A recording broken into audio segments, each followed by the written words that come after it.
Assalamualaikum warahmatullahi wabarakatuh. Halo semua, perkenalkan nama saya Nanda Khairunisa dengan NIM 2442014014. Saya adalah mahasiswa Bimbingan dan Konseling Islam semester 4. Pada video kali ini, saya akan memaparkan materi terkait dengan perkembangan kognitif dan bahasa guna memenuhi tugas pendidikan psikologi oleh Bapak Muhammad Hasan Abdillah, SPSI MPSI. Sebelum kita beranjak lebih jauh, kita perlu tahu dulu nih, apa sih perkembangan itu? Nah, perkembangan adalah proses perubahan yang terjadi pada aspek biologis, aspek kognitif, dan sosio-emosional seseorang yang dimana semua ini dimulai sejak masa pembuahan dan berlangsung sepanjang kehidupannya.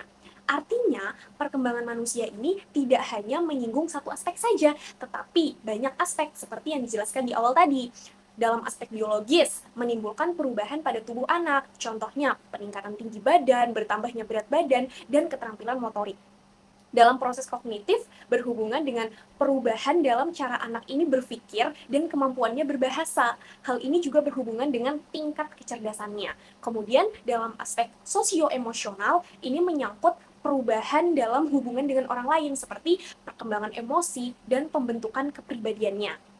Ketika membahas tentang perkembangan kognitif, maka kita akan menyinggung teori yang dikemukakan oleh seorang filsuf, ilmuwan, dan psikolog yang terkenal karena teori perkembangan kognitifnya. Tidak lain dan tidak bukan, ia adalah Jean Piaget. Nah, Jean Piaget ini menyatakan bahwa perkembangan kognitif terjadi dalam beberapa proses. Yang pertama, yaitu adalah skema. Nah, skema ini adalah pola pikir atau kerangka dasar yang ada di dalam pikiran seseorang untuk memahami sesuatu. Contohnya, ada seorang anak yang mempunyai skema bahwa kucing adalah hewan yang berkaki 4 dan berbulu. Jadi, itu adalah gambaran dasar yang ia miliki tentang kucing. Proses yang kedua adalah asimilasi. Proses seseorang memasukkan pengalaman baru ke dalam skema yang sudah ada. Misalnya, ketika seorang anak melihat kambing untuk pertama kalinya, tetapi ia menyebutnya kucing hanya karena sama-sama berkaki 4 dan berbulu. Nah, jadi si anak ini menggunakan skema lama untuk memahami hal baru atau informasi baru. Yang ketiga, yaitu akomodasi, adalah proses mengubah skema lama yang sudah dimiliki dengan informasi baru. Misalnya, setelah tadi si anak diberitahu bahwa itu adalah kambing, bukan kucing. Nah, jadi si anak mulai memahami bahwa ternyata tidak semua hewan berbulu dan berkaki 4 adalah kucing. Nah, jadi dia mulai membentuk skema baru terhadap informasi baru terhadap kambing tadi. Yang keempat ada organisasi, adalah proses menyusun dan menghubungkan berbagai skema agar lebih teratur. Jadi, misalnya seorang anak mengelompokkan hewan menjadi beberapa kategori, seperti kucing adalah hewan peliharaan, sementara kambing adalah hewan ternak. Jadi, semua informasi yang dia punya sudah tersusun di dalam pikirannya. Yang terakhir adalah ekuilibrasi, adalah proses menjaga keseimbangan antara pemahaman yang lama dengan pemahaman yang baru. Jadi, ketika anak merasa bingung karena ada informasi yang tidak sesuai, ia akan berusaha menyesuaikan pikirannya sampai merasa paham kembali. Dan dari 5 proses tadi, kita bisa menarik kesimpulan bahwa menurut Piaget, perkembangan kognitif anak ini terjadi karena anak ini terus-menerus menyesuaikan pemikirannya sesuai dengan pengalamannya sehari-hari, seperti saat sedang bermain, saat sedang belajar, atau berinteraksi dengan lingkungan sekitarnya dan menerima informasi-informasi baru. Selanjutnya, menurut Jean Piaget, kemampuan berpikir anak ini berkembang secara bertahap sesuai dengan umurnya atau usianya. Maka ia membagi perkembangan kognitif ini menjadi 4 tahap sesuai usia. Jadi tahap yang pertama itu ada yang namanya sensori motorik. Dari lahir atau saat masih berusia 0 sampai 2 tahun. Nah, pada tahap ini, anak atau bayi, ia belajar melalui panca inderanya dan gerakan tubuh. Jadi, mereka ini memahami dunia dengan cara melihat, dengan cara menyentuh, menggenggam, bahkan juga dengan mendengar. Nah, tahap yang kedua setelah sensori motorik adalah praoperasional. Ini berlangsung dari usia 2 sampai 7 tahun. Di sini anak itu sudah mulai bisa menggunakan bahasa-bahasa atau simbol-simbol, tetapi memang di usia ini cara berpikirnya itu masih belum logis. Jadi mereka cenderung menilai sesuatu berdasarkan apa yang tampak, apa yang dia lihat saja. Nah, tahap yang ketiga selanjutnya ada operasional konkret. Operasional konkret ini berlangsung dari 7 sampai 11 tahun. Nah, di sini anak sudah mulai berpikir logis, tetapi pada hal-hal yang nyata saja atau yang dapat dilihat langsung.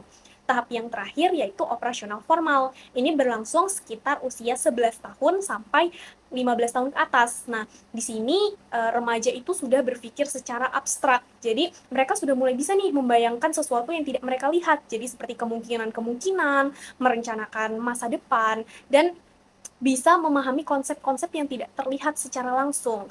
Nah, dari 4 tahapan ini, Piaget ini menjelaskan bahwa cara berpikir anak itu berkembang dari yang sangat sederhana dan bergantung pada pengalaman langsung menjadi lebih matang, lebih logis, dan mampu memahami hal-hal yang sifatnya tidak terlihat atau abstrak seiring dengan bertambahnya usia. Selanjutnya adalah teori yang dikemukakan oleh Lev Vygotsky. Ia mengemukakan teori perkembangan kognitif yang menekankan bahwa kemampuan berpikir anak itu dipengaruhi oleh usia, bahasa, serta lingkungan sosial dan budaya. Kenapa? Karena menurutnya keterampilan kognitif ini terbentuk dengan adanya interaksi dengan orang lain seperti orang tua, guru, ataupun teman sebaya. Selanjutnya ada zona perkembangan proksimal atau ZPD, adalah jarak antara kemampuan yang dapat dilakukan oleh anak sendiri dan kemampuan yang bisa dicapai dengan bantuan orang lain atau orang yang lebih ahli. Jadi, tugas yang awalnya sulit dapat diselesaikan ketika si anak ini mendapatkan bimbingan.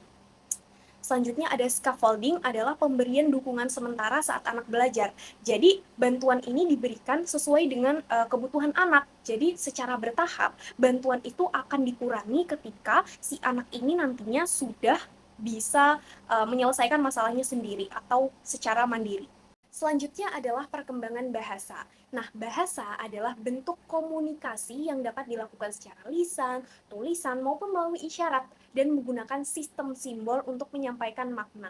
Ternyata, setiap bahasa juga memiliki aturan yang mengatur susunannya, seperti fonologi, yaitu sistem bunyi dalam suatu bahasa, morfologi, bagian yang membahas unit-unit makna dalam pembentukan kata. Ada pula sintaksis, yaitu aturan tentang cara menyusun kata menjadi frasa atau kalimat yang benar. Selanjutnya ada semantik yang berkaitan dengan makna kata atau kalimat. Ada juga pragmatik, yaitu penggunaan bahasa yang sesuai dengan situasi atau konteks-konteks tertentu. Pengaruh biologis dan lingkungan dalam perkembangan bahasa.